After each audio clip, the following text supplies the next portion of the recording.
बात है। किसी गांव में एक सेठ सेठानी रहा करते थे। सेठ भगवान गणेश जी का बहुत बड़ा भक्त था और सदैव उनकी पूजा करता था।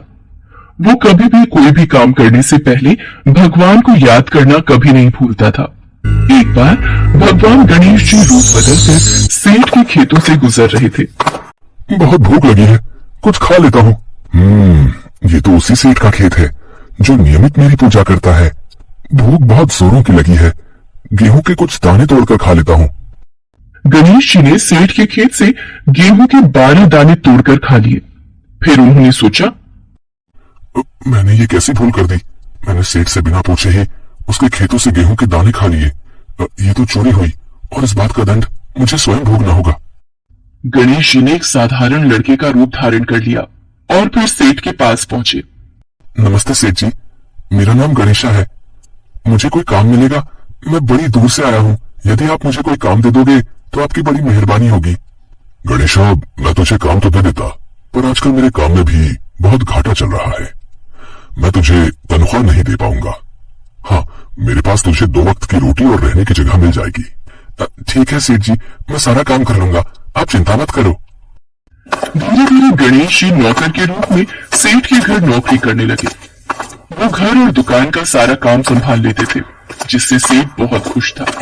एक दिन सेठानी जब शौच से निवृत्त होकर अपने हाथ राख से धो रही थी, तो नौकर बने गणेश जी ने सेठानी को टोका। सेठानी जी, जब तक हम अपने हाथों को मिट्टी से नहीं धो लेते तब तक वो स्वच्छ नहीं होते। इसलिए आप अपने हाथों को राख की जगह मिट्टी से धोया करिए। तू एक नौकर होकर मुझे समझाएगा? तेरी हिम्मत कैसे हुई? मैं अभी तेरी शिकायत सेठ जी से करती हूँ। सुनो जी, मैं जब शौच से निपट कर आई और अपने हाथ राख से धोने लगी तो गणेशा ने मुझसे कहा कि मैं अपने हाथों को मिट्टी से धोया करूं। क्या ये बात सही है? गणेशा, बात तो तू सही कह रहा है। जब तक मिट्टी से हाथ नहीं धो लेते तब तक हाथ स्वच्छ नहीं होते। ये गणेशा तो बहुत समझदारी की बातें करता है, हमारा भला सोचता है। सुनो जी, कल मुझे गंगा स्नान के लिए जाना है, तुम चलोगे साथ?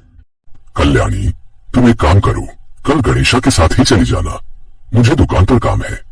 आप चिंता मत करो, मैं सेठानी जी का पूरा ध्यान रखूंगा और अच्छे से गंगा स्नान करवाऊंगा। अगले दिन सेठानी गणेशा के साथ गंगा घाट पहुंचती है। सेठानी गंगा के किनारे पर ही बैठकर स्नान कर रही थी। गणेश जी वहां गए और सेठानी जी को बीच गंगा में ले जाकर डुबकी लगाकर वापस किनारे पर ले आए। इस पर सेठानी जी बहुत गुस्सा हुई। उन्होंने गणेशा से कहा, गणेशा, ये तुमने क्या किया? मैं किनारे पर बैठकर ही स्नान करना चाहती थी, मुझे डुबकी नहीं लगानी थी। सेठानी जी, जब तक गंगा स्नान में गंगा जी में डुबकी ना लगाई जाए तब तक मोक्ष की प्राप्ति नहीं होती। गंगा स्नान तो डुबकी लगाकर ही पूर्ण होता है। मुझे ज्यादा समझाने की जरूरत नहीं है। सेठानी घर जाकर ये बात सेठ को बताती है। गणेशा, तुमने ऐसा क्यों किया? सेठ जी, आप ही बताइए, जब तक हम गंगा में डुबकी नहीं लगा लेते तब तक स्नान पूर्ण नहीं होता। मैं सही कह रहा हूं ना? अब किनारे पर बैठकर स्नान करने का क्या फायदा? ये गणेशा तो बड़ी बुद्धिमानी की बातें करता है, हमारे बारे में कितना अच्छा सोचता है। गणेशा इसी तरह सेठ के सारे काम करने लगा था।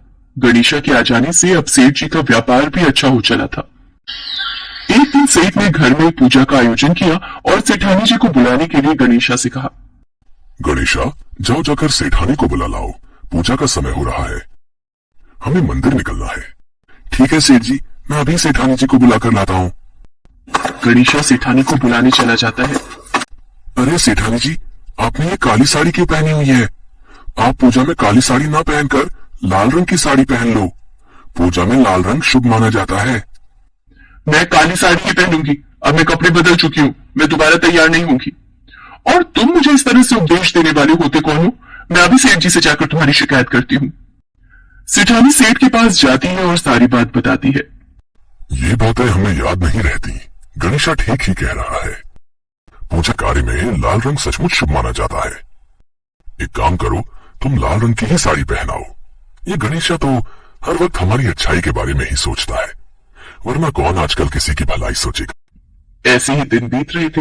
एक दिन सेठ ने घर में गणेश पूजन का आयोजन किया हुआ था। गणेशा मूर्ति के स्थान पर बैठ जाता है। ये देखकर सेठ को गुस्सा आ जाता है। गणेशा, ये कहाँ की समझदारी है? मैं तो समझता था तुम बहुत समझदार हो, बड़ी बड़ी ज्ञान की बातें करते हो, और खुद ही अज्ञानी बनकर उस स्थान पर बैठ गए हो जहां गणेश जी की मूर्ति का स्थान है। अच्छा, फिर तो मैं बिल्कुल सही स्थान पर बैठा हूं। देखते ही देखते गणेशा भगवान गणेश के रूप में आ जाते हैं। प्रभु, आप स्वयं एक नौकर के रूप में हमसे बहुत बड़ी भूल हो गई प्रभु। हम आपको पहचान नहीं पाए, हमें क्षमा कर दो भगवान। हे प्रभु, मैंने न जाने आपको नौकर समझकर कितना कुछ कह दिया, मुझे क्षमा कर दो प्रभु। तुम दोनों व्यर्थ ही परेशान हो रहे हो। मैं तो स्वयं तुम्हारे घर में नौकर बनकर आया था। मैंने तुम्हारे खेत से गेहूं के 12 दाने चुरा कर खा लिए थे, इसीलिए मैं उसका ऋण चुकाने तुम्हारे घर नौकर बनकर आया था। मेरा आशीर्वाद सदैव तुम पर बना रहेगा। तुम्हारे घर में धन वैभव समृद्धि की कभी भी कमी नहीं होगी। इतना कहकर भगवान गणेश अंतर ध्यान हो जाते हैं।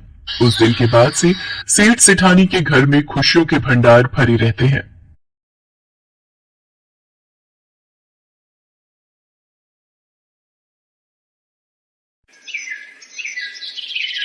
एक बार गणेश जी ने पृथ्वी के मनुष्यों की परीक्षा लेने का विचार किया और वो मां पार्वती के पास गए और बोले, माता, मैं पृथ्वी पर भ्रमण करने जाना चाहता हूँ और पृथ्वीवासियों की परीक्षा लेना चाहता हूँ। ठीक है पुत्र गणेश, जैसा तुम उचित समझो। पृथ्वी भ्रमण के लिए मैं एक बालक का रूप ले लेता हूँ। बाल गणेश को तो लीला धरनी थी, इसलिए उन्होंने एक बालक का रूप बना लिया और अपने एक हाथ में चम्मच में दूध ले लिया और दूसरे हाथ में एक चुटकी चावल ले लिए और गली गली घूमने लगे।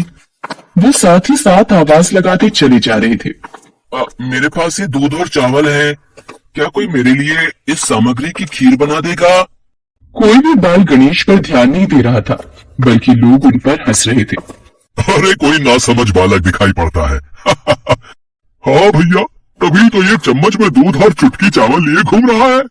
भला इसकी खीर कैसे बनेगी? गणेश बाल रूप में लगातार एक गांव के बाद दूसरे गांव में इसी तरह चक्कर लगाते हुए पुकारते जा रहे थे, पर कोई खीर बनाने के लिए तैयार नहीं था। सुबह से शाम हो गई, गणेश जी लगातार घूमते रहे। अरे, मेरी खीर तो कोई भी बनाने को तैयार नहीं, अब क्या करूं?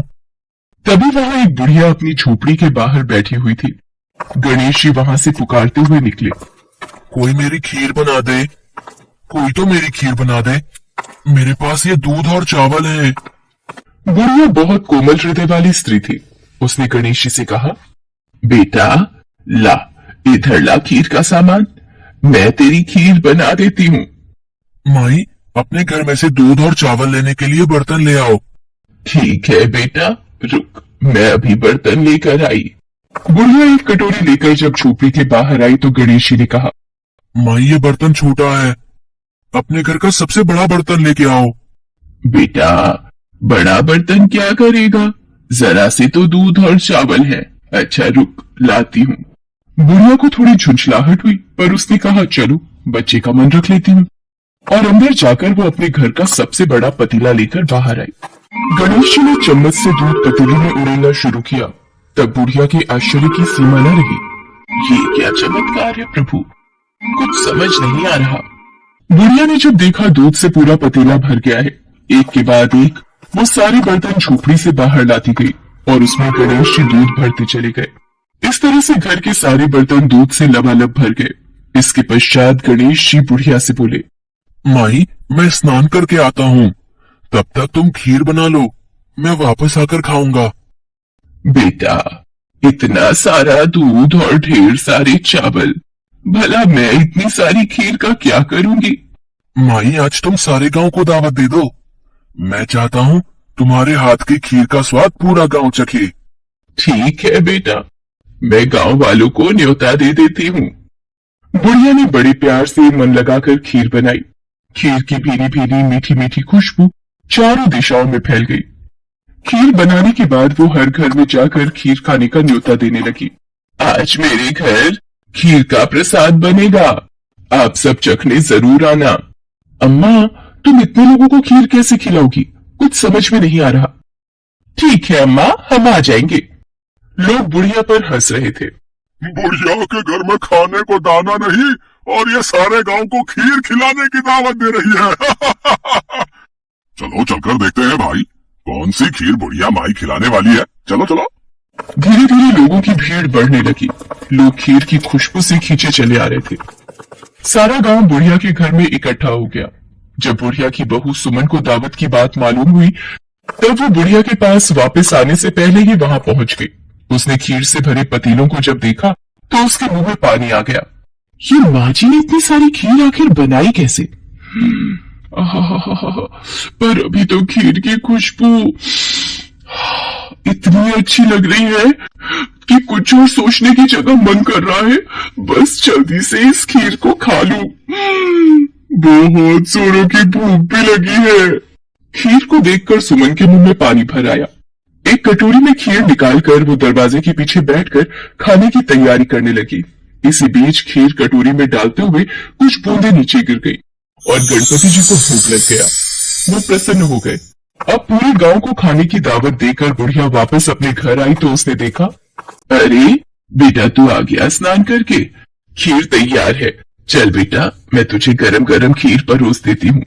माई भोग तो लग चुका है, तुम्हारी बहू ने मुझे खीर का भोग दे दिया। मेरा पेट पूरी तरह से भर गया है, मैं तृप्त हूँ। अब तू खा, अपने परिवार और सारे गांव वालों को खीर खिला। पर बेटा ये तो बहुत ज्यादा खीर है, सबका पेट भर जाएगा, इसके बाद भी ये बच जाएगी। उस बची खीर का मैं क्या करूंगी? माई जो भी बची खीर होगी उसे रात में अपने घर के चारों कोनों में रख देना। मेरे कहने पर तुमने इतने प्रेम से खीर बनाई, तुम्हें गणेश की चमत्कारी खीर बनाने का मीठा फल अवश्य प्राप्त होगा। ये कहकर मानो वो बालक न जाने कहाँ गायब हो गया। इतनी देर में गांव वाले भी आ गए। बुढ़िया ने भगवान गणेश का ध्यान करके सब गांव वालों को खीर का प्रसाद बांटा। जब सारा गांव जी भर कर खीर खा चुका तब भी ढेर सारी खीर बच गई। ये खीर बच गई, इसे चारों कोनों में रख देती हूँ। अगली सुबह बुढ़िया जब सोकर उठी, हे गणेश, हे गजानन, गणपति महाराज, ये मैं क्या देख रही हूँ?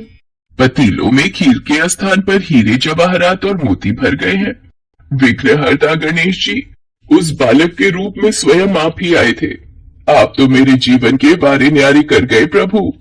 बुढ़िया को दयालुता का फल मिल गया। उसकी सारी दरिद्रता दूर हो गई और वो आराम से रहने लगी।